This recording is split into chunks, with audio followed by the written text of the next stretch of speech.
This is my Edit to Elevate slide presentation for AP Lang Writing. In presenting this, I will begin by discussing the editing process so that they know the percentage of time to use for planning, for writing, and for editing. Then we will go through several different exercises that explain each of these 7 steps. First, how to use ambiguous concepts and provocative statements, not rhetorical questions.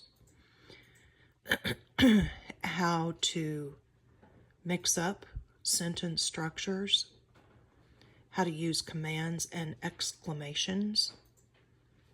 How to check for consistent verb tense. How to change all verbs to stronger choices. Remove superfluous words, and check grammar, reading from the bottom up. These are all things that they can do on their own once they know how to do them. So, provocative statements and ambiguous concepts is first. Then we look at some of those and they pick out what the ambiguous or provocative concept or word is. Then they have an assignment. This is to write 1 paragraph. They choose one of these prompts or they can come up with one of their own.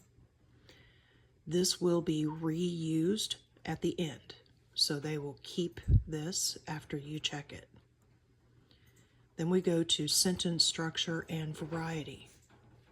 Different types. We look at how a paragraph can be improved.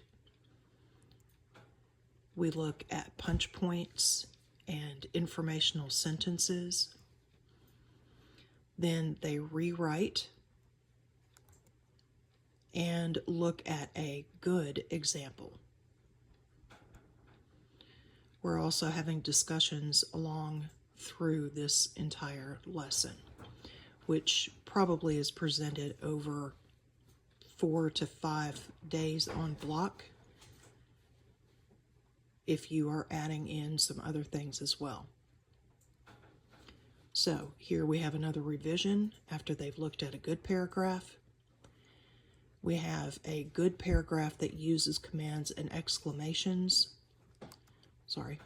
And they look through these, find them, discuss how they're beneficial.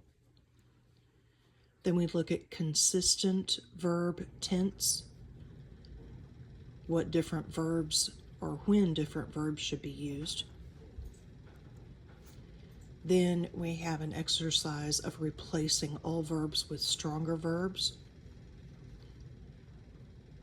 What verbs are not powerful, which ones are powerful, and what the difference is in the way that they are writing.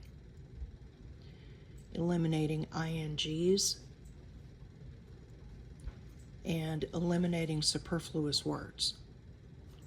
Shorter is stronger, but they can't sound wishy-washy, which Southern people are generally taught to do so that they're not being offensive. Then, how do they eliminate words?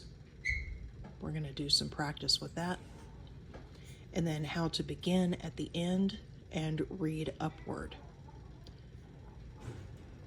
Once they've done that, this is the assignment. I need to make that larger, obviously, but they're going to take their ambiguous statement paragraph and they're going to use each one of the methods 1 through 7, make a copy of it so that I see what they've done through each individual step.